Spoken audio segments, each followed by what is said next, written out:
और ब्रेक के बाद एक बार फिर से आपका स्वागत है फिट इंडिया का सुपर हिट बुलेटिन आप देख रहे हैं। बात करेंगे बिहार से आ रही खबर की, जहां पर बिहार के नए मुख्यमंत्री सम्राट चौधरी मंत्रिमंडल के गठन को लेकर इन दिनों दिल्ली में मौजूद हैं। और ऐसे में ये कयास लगाए जा रहे हैं कि मंत्रिमंडल विस्तार के लिए वो गृह मंत्री अमित शाह से मुलाकात करने वाले हैं और ऐसे में कई अहम मुद्दों पर बातचीत उनकी हो सकती है। बिहार में मंत्रिमंडल विस्तार की चर्चाओं के बीच सीएम सम्राट चौधरी ने शनिवार को पूर्व सीएम नीतीश कुमार से मुलाकात की और उसके बाद शाम को दिल्ली पहुंच गए, जहां पर वो आज बीजेपी की हाई लीडरशिप से मुलाकात करने वाले हैं, जिससे बिहार कैबिनेट विस्तार से जोड़कर देखा जा रहा है।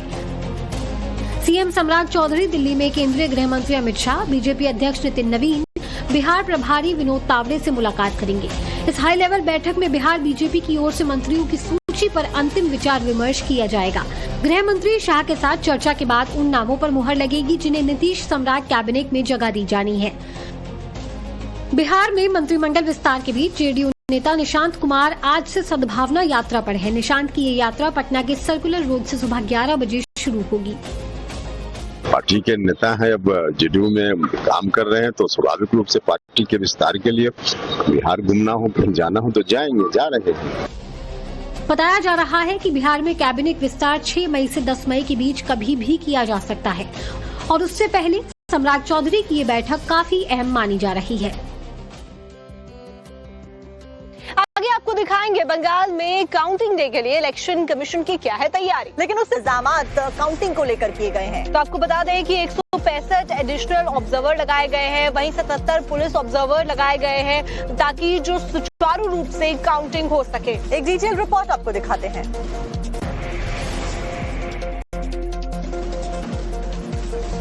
पश्चिम बंगाल में कल वोटों की गिनती होनी है और काउंटिंग को लेकर किसी तरह का विवाद न हो, उसको देखते हुए चुनाव आयोग की तरफ से मतगणना के लिए विशेष व्यवस्था की गई है। इलेक्शन कमीशन ने 165 एडिशनल काउंटिंग ऑब्जर्वर और 77 पुलिस ऑब्जर्वर तैनात किए हैं, ताकि मतगणना प्रक्रिया और कानून व्यवस्था की निगरानी में मजबूती से की जा सके। अतिरिक्त काउंटिंग ऑब्जर्वर उन 165 विधानसभा क्षेत्रों में नियुक्त किए गए हैं जहां एक से अधिक काउंटिंग हॉल हैं, ताकि मुख्य ऑब्जर्वर को सहायता मिल सके। इस बीच सीएम ममता बनर्जी ने टीएमसी की काउंटिंग एजेंटों के साथ शनिवार को वर्चुअल बैठक की, जिसमें पूर्व आईपीएस राजीव कुमार को दमदम और बैरकपुर में काउंटिंग की जिम्मेदारी दी गई। तो आज बीजेपी की महिला कार्यकर्ता स्ट्रांग रूम के बाहर धरना प्रदर्शन करने वाली हैं। वहीं बंगाल में बीजेपी के सभी विधानसभा उम्मीदवार आज अपने अपने चुनावी क्षेत्रों में मंदिरों में जाकर पूजा अर्चना भी करेंगे। स्ट्रांग रूम पर हुए विवाद के बीच साउथ कोलकाता के डीईओ का बड़ा बयान आया है। डीईओ रणधीर कुमार ने कहा कि ईसीआई की जो भी गाइडलाइंस है उनका पालन किया जा रहा है। बता दें कि टीएमसी ने बंगाल में काउंटिंग सुपरवाइजर को लेकर कोलकाता हाई कोर्ट के आदेश के खिलाफ जो सुप्रीम कोर्ट का दरवाजा खटखटाया था, उनमें से ममता बनर्जी को देश की सबसे बड़ी अदालत से झटका मिला है। कोलकाता हाई कोर्ट की तरफ से सुप्रीम कोर्ट ने चुनावी प्रक्रिया में दखल देने से इनकार कर दिया। उसके बाद ये एडिशनल काउंटिंग ऑब्जर्वर अहम माना जा रहा है। पश्चिम बंगाल में काउंटिंग से जुड़ी एक और बड़ी खबर आपको बता देते हैं। अब साउथ 24 परगना की फाल्टा सीट को लेकर इलेक्शन कमीशन की तरफ से बड़ा फैसला सुनाया गया है। दरअसल इलेक्शन कमीशन ने फाल्टा सीट पर हुए चुनावों को रद्द कर दिया। यहाँ पर अब नए सिरे से वोटिंग की प्रक्रिया को अंजाम दिया जाएगा। बाकी जानकारी आप रिपोर्ट में देखिए। बंगाल की फाल्टा सीट पर 29 अप्रैल यानी अंतिम चरण में मतदान हुए थे, लेकिन वोटिंग के दिन चुनाव आयोग को ईवीएम में गड़बड़ी और हिंसा की खबर मिली थी। इसी विधानसभा में एक और बूथ पर ईवीएम में बीजेपी के बटन के आगे टेप लगा मिला था, जिसके बाद इलेक्शन कमीशन ने वोटिंग रद्द करने का फैसला लिया और दोबारा से इस सीट पर चुनाव कराने का निर्देश दे दिए। चुनाव आयोग ने कहा कि फाल्टा विधानसभा सीट के सभी 285 पोलिंग स्टेशनों पर, जिसमें ऑक्सिलियरी पोलिंग स्टेशन भी शामिल हैं, 21 मई को सुबह 7 बजे से शाम 6 बजे के बीच नए सिरे से चुनाव कराए जाएंगे और वोटों की गिनती 24 मई को होगी। फाल्टा सीट साउथ 24 परगना के जिले में आता है, जहां पर शनिवार को टीएमसी और बीजेपी कार्यकर्ताओं के बीच झड़प की घटना हुई है। इस दौरान सुरक्षा बलों ने भी दोनों पक्षों को शांत कराया। फाल्टा में वोटर्स ने टीएमसी कार्यकर्ताओं पर हमले करने के भी गंभीर आरोप लगाए हैं। कौन था, आप लोग उसको क्यों भगाए थे अभी यहाँ से? No comments. I am not the person to comment on this. लेकिन आपकी पुलिस ने उसको धक्का देके आगे किया फिर? No, I said no comments. Still, if you can ask, I will only answer the same only. But what is the condition right now? Condition is peaceful. They have their grievances. They are requested to go to the police station and file their complaint. Whatever their complaint be, legal action. Have you filed any FIR? Sir, we are yet to receive. I don't know that update. I will have to get further details. If you have to take, please contact our superiors who are entitled to that. Sir, Falta seat पर voting रद्द करने के बीच शनिवार को जिन 15 बूथों पर पुनर्मतदान हुआ था, उनमें भी बम्पर वोटिंग हुई। इलेक्शन कमीशन के मुताबिक मगराहाट पश्चिम के 11 बूथों पर करीब 87 और डायमंड हार्बर के 4 बूथों पर करीब 90% मतदान हुआ है। अब पश्चिम बंगाल के वोटर्स ने किससे जनादेश दिया है, ये तो कल क्लियर हो जाएगा, क्योंकि कल रिजल्ट आने वाले हैं। ऐसे में टीएमसी ने एक पॉलिटिकल पार्टी के डॉक्यूमेंट्स के हाथ लगने का बड़ा दावा कर दिया उससे पहले। तो ऐसे में टीएमसी के नेता ने नाम तो नहीं लिया है किसी भी पार्टी का, लेकिन मीडिया के सामने वो इन सीक्रेट दस्तावेजों को दिखाते हुए जरूर नजर आ रहे हैं। आप भी देखिए। हमारा पास एक डॉक्यूमेंट है, ये कौन पार्टी का डॉक्यूमेंट है ये मैं नहीं बताऊंगा, कौन पार्टी का डॉक्यूमेंट है ये मैं नहीं बताऊंगा, लेकिन ये तृणमूल का साथ लड़ रहे हैं ऐसा कोई पार्टी का डॉक्यूमेंट है। तो ये पूरा 294 सीट का उनका फाइनल जो ऑब्जर्वेशन है वो किसका हैंडराइटिंग है वो देखने के बाद ही वो समझ जाएगा। मेरा नाम बताने का जरूरत भी नहीं है, लेकिन उसका ये जो उनका सीक्रेट डॉक्यूमेंट है, 6 लीडर्स थे उस मीटिंग में, यहाँ पर पूरा टाइप करके सब लिखा हुआ है, और दूसरा पास में उनका जो ऑब्जर्वेशन है वो लिखा हुआ है। टीएमसी नेता कुणाल घोष ने काउंटिंग से पहले अपने सीक्रेट डॉक्यूमेंट वाले बयान से बंगाल की राजनीति गलियारा का पारा और गर्म कर दिया। करीब 2 मिनट के अपने इस बयान में कुणाल घोष इशारों में दूसरी पार्टी पर हमला करते रहे और टीएमसी को 200 सीटें मिलने का दावा भी कर दिया। कुल मिलाकर 78 सीट्स वो लोग उनके तरफ जा सकते हैं ऐसा आइडेंटिफाई किया है, 78 सीट्स। और हम लोग तो बहुत पहले से कह रहे हैं तृणमूल कांग्रेस 200 से ज्यादा, पहले चरण में सेंचुरी हो गया था, दूसरे चरण में डबल सेंचुरी हो गया था। मीडिया से बातचीत में कुणाल घोष बार बार विरोधी पार्टी का सीक्रेट डॉक्यूमेंट टीएमसी के पास होने का जिक्र करते रहे, लेकिन कैमरे के सामने पार्टी का नाम बोलने से बचते रहे। कोई पार्टी उसका इंटरनल रिपोर्ट में 78 लग रहा है, 78 लग रहा है, और कौन प्रायोरिटी है, कौन सी इम्पॉसिबल है, ये सब उनका जो इंटरनल मीटिंग है, हाईएस्ट लेवल मीटिंग है, एक सोर्स से हमारा पास ये डॉक्यूमेंट आया है। तो किसका डॉक्यूमेंट है, तो जिसका डॉक्यूमेंट है जो देख रहे हैं वो जान रहा है, किसका हैंडराइटिंग है वो भी जानता है। कुणाल घोष का ये बयान सिर्फ पॉलिटिकल स्टंट है या वाकई में कोई सच्चाई है, इसका पता तो कल चल जाएगा। इस बीच टीएमसी सुप्रीमो ममता बनर्जी ने बंगाल पर एग्जिट पोल को खारिज कर दिया और कहा कि टीएमसी को पिछली बार से ज्यादा सीटें मिलने जा रही हैं। और चलिए अब आपको दिखाते हैं देश से जुड़ी हुई बड़ी खबरें 2 मिनट में। नासिक की अदालत ने यौन कांग्रेस की एक महिला सांसद को लेकर अभद्र टिप्पणी करने की बात सामने आई है, जिसके बाद जगदीश विश्वकर्मा विपक्ष के निशाने पर कैसे आ गए हैं, आपको रिपोर्ट में दिखाते हैं।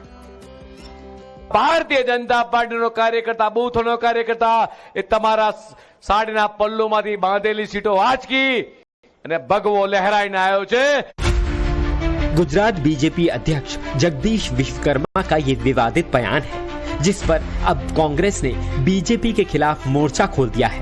लोकसभा में नेता विपक्ष राहुल गांधी ने जगदीश विश्वकर्मा के बयान पर बीजेपी और प्रधानमंत्री मोदी दोनों पर निशाना साधा। राहुल गांधी ने एक्स पर पोस्ट करते हुए लिखा, गुजरात के बीजेपी अध्यक्ष ने कांग्रेस की हमारी महिला सांसद गैनीबेन ठाकुर पर अभद्र टिप्पणी की, जिससे बीजेपी का नारी वंदन का मुखौटा उतर गया है। राहुल गांधी ने अपने पोस्ट में प्रधानमंत्री को घेरते हुए लिखा, मोदी जी खुद कहते हैं नारी सब भूल जाती है लेकिन अपना अपमान कभी नहीं भूलती, मगर बीजेपी खुद ये भूल गई। महिला विरोधी बीजेपी ये याद रखे, गुजरात के साथ पूरे हिंदुस्तान की महिलाएं हर अपमान का मुंह तोड़ जवाब देंगी। राहुल गांधी के बाद कांग्रेस सांसद प्रियंका गांधी ने भी जगदीश विश्वकर्मा के बयान पर आपत्ति जताई। राहुल की तरह प्रियंका ने भी अपने पोस्ट पर नारी वंदन का जिक्र किया और बीजेपी नेताओं पर महिला विरोधी होने का आरोप लगा दिया। गुजरात बीजेपी अध्यक्ष ने अपने बयान में कांग्रेस सांसद गैनीबेन ठाकुर का नाम तो नहीं लिया था, लेकिन इशारों में हमला कांग्रेस की महिला सांसद की तरफ ही था। अब इस पर गैनीबेन ठाकुर ने भी जगदीश विश्वकर्मा से माफी की मांग की है। બનાસકાંઠાના પુત્ર બનાસકાંઠાના દીકરા તરીકે જ્યારે એ વાત કરે છે ત્યારે એ બનાસકાંઠાની જનતાનું એમને અપમાન કર્યું છે, એમને માફી માંગવી જોઈએ। बता दें कि बसान कांठा सीट पर कांग्रेस की गैनीबेन ठाकुर सांसद हैं और स्थानीय चुनाव में भी इस जगह पर बीजेपी को जीत मिली है, जिसके बाद ही गुजरात बीजेपी अध्यक्ष ने अभद्र बयान दे दिया और अब इस पर घमासान मचा है। गुजरात में जहां पर बीजेपी के जो राष्ट्रीय अध्यक्ष हैं, बीजेपी की जो अध्यक्ष हैं गुजरात में, उनके बयान की वजह से, अभद्र टिप्पणी की वजह से विपक्ष ने जहां पर मोर्चा खोल रखा है, वहीं दूसरी तरफ अगर हरियाणा की बात की जाए तो वहां पर बीजेपी देश में सनातन का स्वर्ण काल शुरू हो गया है, क्योंकि पीएम मोदी के नेतृत्व में ही हमारा जो राम मंदिर और साथ साथ में काशी विश्वनाथ कॉरिडोर का सपना था वो साकार हुआ है। और ये धर्म कर्म का ही समय है देश में कि प्रधानमंत्री मोदी जी के बनने के बाद देश में सनातन का, मैं कहूंगा कि स्वर्णिम युग आया है। देखिए 500 वर्षों के बाद हम सब कोई परेशानी में होते हैं, कोई कष्ट होता है, किसी को भी कष्ट होता है तो क्या मन से अनायास ही निकलता है, मुंह से निकलता है राम, हे राम, ये निकलता है ना। और ऐसे राम का मंदिर बने, हम सब सोचते थे। ये मंदिर बना हमारे प्रधानमंत्री मोदी जी के नेतृत्व में। अयोध्या जी में मंदिर बन गया, प्राण प्रतिष्ठा भी हो गई, ध्वजारोहण भी हो गया, सारे कार्यक्रम हो गए। आप बनारस बाबा, ये भी वैसे काशी है, हमारी उत्तर काशी भी काशी है, यहाँ भी भगवान विश्वनाथ जी विराजमान होते हैं और वहाँ महादेव काशी में भी विराजमान होते हैं। अगर आप में से कोई काशी गया होगा कभी पहले तो वो छोटा सा रास्ता होता था। अगर कोई महादेव का भक्त मां गंगा का जल लेकर अगर भगवान विश्वनाथ जी को चढ़ाना चाहता था, अर्पित करना चाहता था गंगा जी का जल लाकर, तो उसको रास्ता नहीं मिलता था, संघर्ष करना पड़ता था। वहां भी उस बाधा को दूर करने का काम, उस अवरोध को, उस बैरियर को हटाने का काम किसी ने किया, तो हमारे प्रधानमंत्री मोदी जी ने किया। आज वहां विश्वनाथ जी का गलियारा बन गया, काशी कॉरिडोर बन गया, भव्य काशी और दिव्य काशी बन गई। दिल्ली एनसीआर में लगातार मौसम का मिजाज बदलता हुआ देखा जा रहा है और श्रुतिका बीते दिन भी हमने देखा किस तरीके से झमाझम बारिश के साथ में आंधी तूफान देखने को मिला। बिल्कुल साक्षी, कहा हम देख रहे थे कितनी ज्यादा गर्मी है, लेकिन आज सुबह मौसम सुहाना है बारिश की वजह से और हल्की ठंडक भी महसूस हो रही है। बीती शाम दिल्ली और उससे सटे इलाकों में झमाझम बारिश हुई तो न सिर्फ तापमान में गिरावट आई बल्कि मौसम भी सुहाना हो गया। वहीं मौसम विभाग ने आज गरज के साथ बिजली चमकने और 30 से 40 किलोमीटर प्रति घंटे की रफ्तार से तेज हवाएं चलने के साथ ही बहुत हल्की से हल्की बारिश होने की संभावना जताई है और इसी के साथ आने वाले 2 दिनों के लिए येलो अलर्ट जारी कर दिया है। उत्तराखंड में भी शनिवार को दिन भर मौसम साफ था, धूप निकल रही थी, लेकिन शाम होते होते अचानक मौसम ने करवट ली और कई जिलों में जमकर बारिश हुई। ऋषिकेश में तो ओले भी पड़ने लगे थे, जिससे मिनिमम टेम्परेचर 18 डिग्री तक पहुंच गया था। वहीं मौसम विभाग ने यूपी, बिहार समेत 17 राज्यों में आज के लिए बारिश के साथ आंधी का अलर्ट जारी किया है। इस दौरान 40 से 50 किलोमीटर प्रति घंटे की स्पीड से तेज हवाएं भी चल सकती हैं। पहाड़ी राज्यों में खास तौर पर मौसम बिगड़ने का अलर्ट जारी किया गया है। IMD के मुताबिक यूपी, बिहार, हरियाणा, पंजाब, उत्तराखंड, हिमाचल प्रदेश, जम्मू कश्मीर, राजस्थान, झारखंड, ओडिशा, पश्चिम बंगाल, छत्तीसगढ़, मध्य प्रदेश, केरल, कर्नाटक, असम और तमिलनाडु में आज भारी बारिश की संभावना है। इस दौरान 65 से 70 किलोमीटर प्रति घंटे की स्पीड से तेज हवाएं भी चल सकती हैं, जिससे किसानों की फसल को नुकसान भी पहुंचने की आशंका जताई जा रही है। हिमाचल प्रदेश के मंडी, कांगड़ा, लाहौल स्पीति, बिलासपुर और सोलन में बारिश, तेज आंधी का अलर्ट जारी किया गया है और शनिवार को भी यहाँ मौसम कुछ यूं ही बना हुआ था। कुल्लू में तो तेज आंधी की वजह से चीड़ का पेड़ रास्ते से गुजर रही गाड़ी पर जा गिरा, जिससे गाड़ी में बैठी 4 टीचर्स की मौत हो गई। मौसम वैज्ञानिकों का अनुमान है कि 4 से 7 मई के बीच कई मजबूत वेस्टर्न डिस्टर्बेंस एक्टिव हो सकते हैं, जो weather system north west India के बड़े हिस्सों को प्रभावित करते हुए भारी बारिश, गरज चमक और तेज हवाएं भी ला सकते हैं।